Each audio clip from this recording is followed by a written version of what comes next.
Ok les mecs, salut. Encore une vidéo. Donc là c'est bon, j'ai fait tous les dujons, j'ai coupé tous les tubes. Bon celui-là je l'ai déjà raccordé parce que du coup j'avais oublié de faire la vidéo. Donc je l'ai déjà serré. Donc là tu vois, t'as bien le truc, réduc, demi, hop, t'arrives en 3/8, paf tu repars en 3/8, bing bam boum, super. Voilà, et donc là on va enchaîner, on va foutre tous les raccords. Est-ce que je pourrais faire une vidéo comme ça en tenant le téléphone? Ça serait rigolo, hein. Je pense qu'évidemment je vais avoir besoin des deux mains, mais... Hop. Voilà. Celui-là je m'étais un peu foiré là, sur la coupe du Dijon, là. Sur la coupe du tube. Tu vois, je suis un peu court.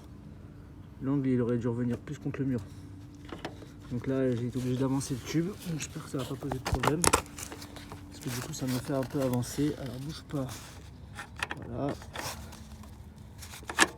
Demain ça va être compliqué. Hein. À une main ça va être compliqué. Est-ce que tu crois que je peux poser le téléphone là en haut et que tu vois quelque chose? Tu m'as regardé? Ah, c'est pas dingue, hein. C'est pas ouf. C'est pas top. Laisse-moi essayer de bloquer. Je lève le téléphone au bout là. Là c'est un peu mieux. S'il arrive à se caler comme ça, ce serait vraiment une merveille, sans tomber bien sûr. Je vais pas vous refaire la... J'ai pété tellement d'écran là dernièrement que... Voilà, c'est pas trop mal, non? Bah, t'aurais voulu mieux sûrement, mais... Écoute, je vais faire déjà ceux-là et après je les reprendrai. Tiens, là je vais le recentrer un tout petit peu parce qu'il est pas bien aligné. Hop. Ok, là c'est parfait. Attends, hop. Ok. Là, si les couilles coulissent sans trop forcer, c'est que t'es pas trop mal. C'est qu'il n'y aura pas de fuite normalement. Ok, ensuite paf le 1/4. Nickel, bien droit, bien en face. Paf, je serre. Bon, ça me fait chier un peu la vidéo là parce que du coup tu vois pas bien. Mais du coup je remettrai en bien en face après, tu verras. Ok, donc là parfait. Ensuite, encore un 3/8. Hop, bien en face. Hop. Allez hop. Il est bien en face, oui.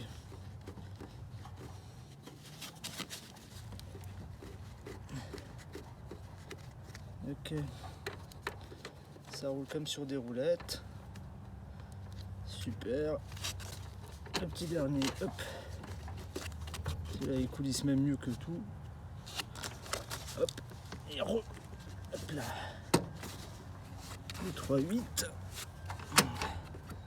Là tu vois quand tu sors comme ça du mur très proche, quand tu es très proche du mur, tu as tes raccords tout de suite derrière à la sortie du mur, c'est pas forcément évident.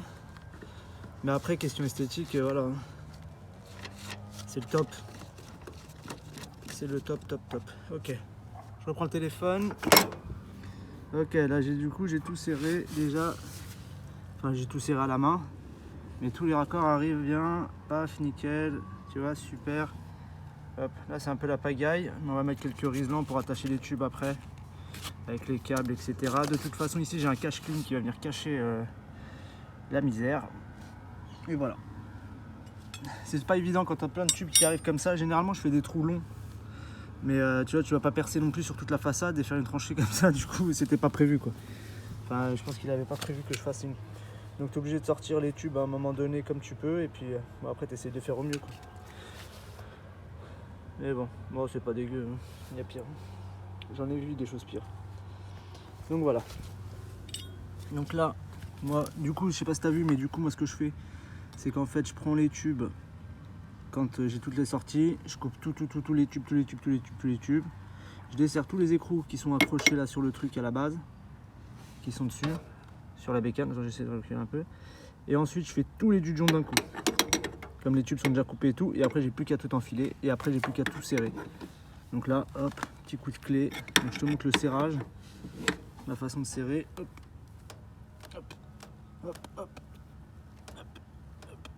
là. Il y en a qui utilisent deux clés à molette, c'est bien aussi. Hein. Tu mets une clé à molette qui tient le socle ici, et l'autre ici. Moi ça je le fais plus parce que, en soi, le carré là, il peut pas tourner, à moins que tu arraches tout le truc. Il n'y a aucune raison que tu arrives Enfin, avec ta clamolette, tu tiendras pas plus que la plaque métallique derrière. Hein. Donc voilà, ça suffit. Donc là, j'avais pris une clé de 22 pour le 3.8. Ça, je l'avais déjà serré auparavant à la clamolette. Et après, j'ai serré le 3.8 là, ok, avec une clé de 22. Et là, hop, on serre clé de 17, le 1/4. Par contre, ça, comme je le dis tout le temps, le 1/4, faut y aller mollo. Tu vois, tu prends la clé au plus près et tu serres. Il y en a qui se donnent une base. Tu vois, quand tu serres le cuivre, attends, je vais essayer de mettre le téléphone un peu mieux. Quand tu serres l'écrou, le cuivre il a tendance à tourner un petit peu. Et il y a des mecs qui se disent, bah vas-y, dès qu'il a tourné d'un quart de tour le cuivre, je sais pas si on va voir là. Il tourne ou pas? Je crois qu'il tourne même pas de toute façon. Laisse-moi regarder. Hop. Non, là il tourne pas. Donc c'est pour ça que cette base là elle est de la merde. Mais en fait des fois quand tu serres le truc, en fait le cuivre en lui là il commence à tourner sur lui-même. Après en plus c'est mauvais signe parce que c'est possible qu'il se torsade à l'intérieur le cuivre. Tu sais qu'il vrille. Donc c'est pas top. Donc moi cette solution j'utilise pas. Moi je serre l'écrou. Je serre l'écrou et au bout d'un moment quand je sens la difficulté de devenir un peu plus dur, c'est que je suis au bout. Enfin, ça devient toujours de plus en plus dur, mais au bout d'un moment, tu as vraiment une sensation comme quoi on dirait que c'est la fin, quoi. Donc moi, après du coup, c'est aussi chacun a son truc, mais j'ai pas forcément besoin de clé dynamométrique ni quoi que ce soit, je le sens au cuivre, enfin à la dureté du truc. Tu vois, là il est dur, là c'est pas besoin de serrer plus. Je sens en fait au bout d'un moment, tu as un point où tu sens que en fait, le cuivre devient plus dur à serrer. Et en fait, je me base par rapport à ça, moi. Ça me suffit. Généralement, écoute, ça m'est déjà arrivé de péter un écrou, hein. Une fois, sous azote, en recherche de fuite. J'ai pété l'écrou, en plus c'était dans des bureaux occupés, sur un gros réseau vervé. Et je sais pas si tu as vu, là, le cuivre il a un peu tourné sur lui-même. On va. Je sais pas si on voit, mais il a un tout petit peu tourné. Donc voilà, je sens que là je peux tourner encore un petit poil, hop, et là ça suffit. Et du coup, l'écrou avait pété, et donc en bureau occupé, le réseau plein d'azote, la pauvre dame en dessous de moi, il y avait une dame dans un bureau sur une chaise, elle est tombée de la chaise en criant et tout. Oh, qu'est-ce que c'est? Qu'est-ce que c'est? Panique, elle s'est pissée dessus. Presque, elle a paniqué. J'ai dit c'est rien, c'est de l'azote, panique pas madame. Panique pas madame, c'est rien. Mais ouais, sacré frayeur. D'ailleurs, c'est un chantier, il y a eu pas mal de galères, c'était pour mon ancienne boîte. Enfin, pas mal de galères. Un carottage aussi qui a foiré. Le mec avec qui j'étais, il a fait le carottage, mais à côté de la sortie, en fait, il avait pris les cotes. Moi, je venais de commencer, je connaissais pas encore grand chose à cette époque-là d'ailleurs. Et il avait pris les cotes pour la sortie de toiture sur le toit. Et en fait, il s'était trompé. Et en fait, le carottage, il est sorti dans un bureau. Alors qu'il devait sortir dans un escalier, dans une cage d'escalier. Donc, t'imagines un peu la galère. Ok, hop, encore un petit coup. Donc voilà, des petites anecdotes. J'en ai plein des petites anecdotes. J'en ferai sûrement d'autres en faisant les vidéos. Hop. Je sens que c'est dur, paf, c'est bon. Plus de 22, 3,8. Hop. De toute façon, je vais remettre le réseau sous pression. J'attends que mon collègue ait fini de raccorder toutes les bécanes à l'intérieur, on va mettre sous pression. Et je vais aller chercher le cache clim parce que j'ai le fournisseur, il s'est trompé, il m'a mis un cache en bois alors que c'était pas en bois du tout. Donc je vais aller les changer. Après je vais revenir, je vais foutre le cache. Et je vais faire le câblage aussi. D'accord, je vais faire une petite vidéo de câblage après là. Ça peut être rigolo.